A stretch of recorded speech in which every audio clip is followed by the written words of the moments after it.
ABC News is being accused of deceptively editing their disastrous interview with Joe Biden to hide his cognitive decline.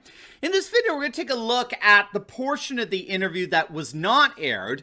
We're going to see why so many are questioning the motive behind the edit. And stick with me to the very end of this video where I reveal just how many voters are starting to smell a rat in all of this. You're not gonna want to miss this. Greetings everyone, Patriots all across the globe. Happy Friday to you. Dr. Stevie with you. Great to be with you as always. I am your daily fake news antidote, offering patriotic analysis to help you to think better so you can feel better in these crazy and turbulent times. So if you haven't already done so, you know what to do. Make sure to smack that bell and subscribe button. Before we jump into things here, let's give a huge shout out to the sponsor of this video, and that's the makers of this awesome fighter flare flashlight. One of the best things that you can invest in for your protection when the lights go out is this 6-in-1 beauty, which comes with a 3000 mAh solar-powered recharging battery. It's got a high and low beam light that you can see from miles away. It's got an emergency strobe light. It's got a compass, a wire and rope cutter.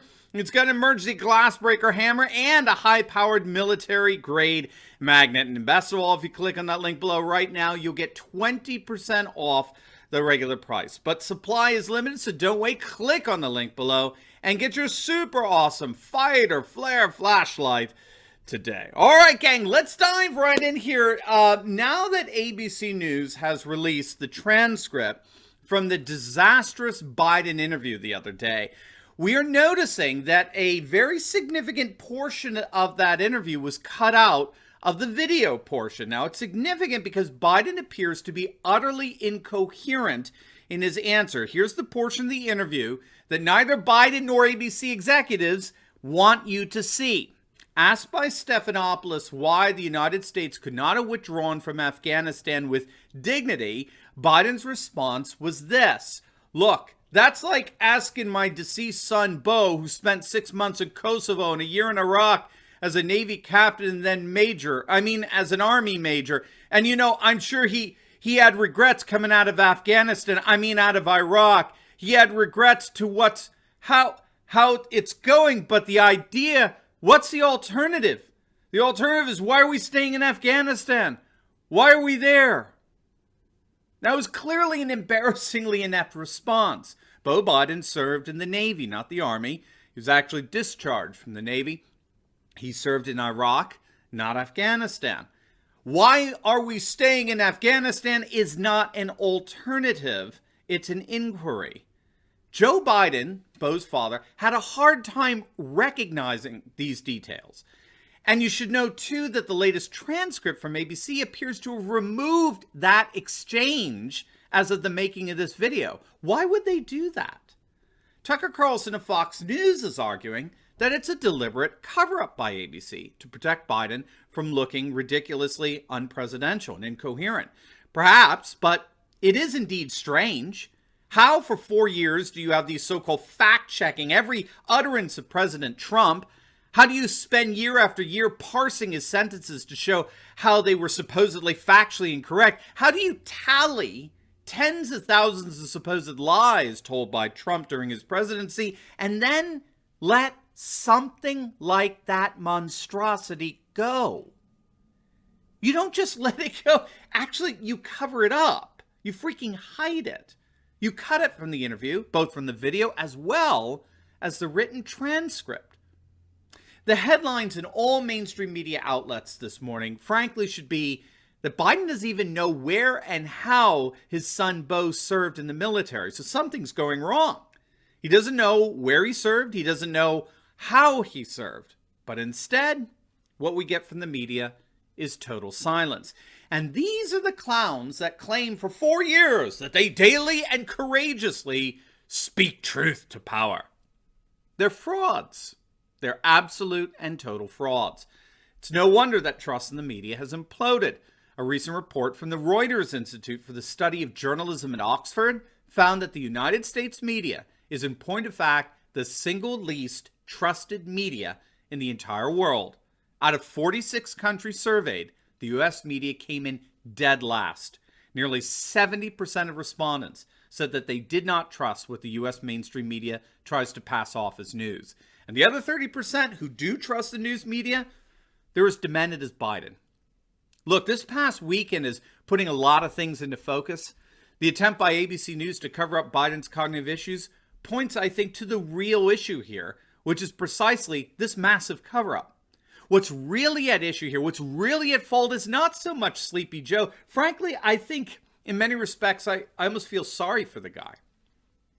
What's really the issue here is how many of our political and media elite are doing everything they possibly can to keep him in power while knowing full well he should not be in power. And this cover-up hardly started this week. You may recall back in February this year, okay, that's a month within Biden's inauguration, a number of Democrats called on Biden to give up his sole nuclear launch authority. This from military.com. Quote, nearly 36 House Democrats are urging President Joe Biden to relinquish his sole authority to order the launch of nuclear weapons, arguing that no single person should wield apocalyptic military power. The lawmakers' letter argues that other officials, including the Vice President and Speaker of the House, should concur with a launch order before it can be issued. Now, why would they do that? Why would, again, keep in mind, these are Democrats. Why would they make such a request? And it wasn't just Democrats. In early March, Politico reports Senators Tim Kaine and Todd Young, Kaine's a Democrat, Young's a Republican, introduced bipartisan legislation that would, in effect, strip Biden of his war powers. What's going on here? You may also remember it took 64 days, 2 months, for Biden to hold his first press conference since being inaugurated. That's unprecedented. And by the way, we could see why it took so long.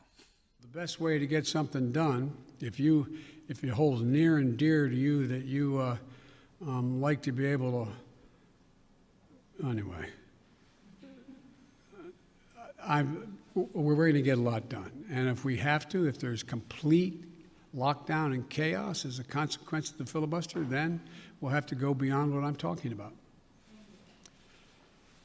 Okay, hang on. Sorry. We got calls by Democrats for Biden to give up his sole nuclear launch authority, and then just a few days later, you had Democrats calling on Biden to be stripped of his war powers, all as Biden's team refused to allow him to go in front of the press for 2 months. I don't think we have to be geniuses here to figure out that the real issue is that our permanent political class knows that Biden should not be in office. He's not fit to exercise the duties of his presidency, and yet they're still going along with it. And more Americans are realizing it. Now, before we get into that, make sure to click on that link below and register for our brand new Conservative Patriot Live virtual event on September 3rd and 4th, where I and several special guests will teach you to help build a society completely free from all things woke and experience once again the nation that we know and love. Make sure to click on that link below right now to get your tickets, because we got a special limited time offer. This is the last day, Friday, midnight, that we're offering buy one, get one free tickets. So you heard that right. We're a movement. We want everyone to be there and bring their friends. And so today is the last day where if you sign up with any registration package, you're going to get another one for free to send to a friend. It's going to be awesome. So don't wait. Click on that link below right now and register for our new Conservative Patriot Live event on September 3rd and 4th, and get ready to help build a society free from all things woke. You're going to absolutely love it. All right, so more and more voters are on to this ridiculous cover-up. Okay, a recent Trafalgar poll found that a clear majority of American voters, nearly 57%, believe that Biden is not in charge of the White House. They believe others are pulling the strings and directing Biden's policy and agenda. Nearly 60% of voters believe that Biden is frankly being used. He's not in charge.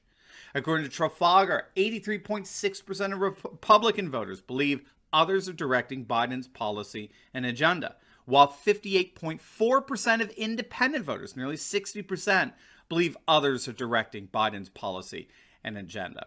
An absolutely astonishing number that's only explicable in light of a widespread recognition of Biden's obvious cognitive decline, which the Democrats and the media are doing everything they can to try to cover up. Whatever comes of this tragic week in the fall of Afghanistan, whatever else happens, this may indeed be the week that the mask fell off of the sham. Not just the mask from Joe Biden, but the mask of this ridiculous political class cover-up. Now, before you go, you'll definitely want to check out my latest video I just uploaded on how the Taliban are laughing as the globalist world order collapses. You're not going to want to miss it, so make sure to click on the link, and I'll see you over there. God bless.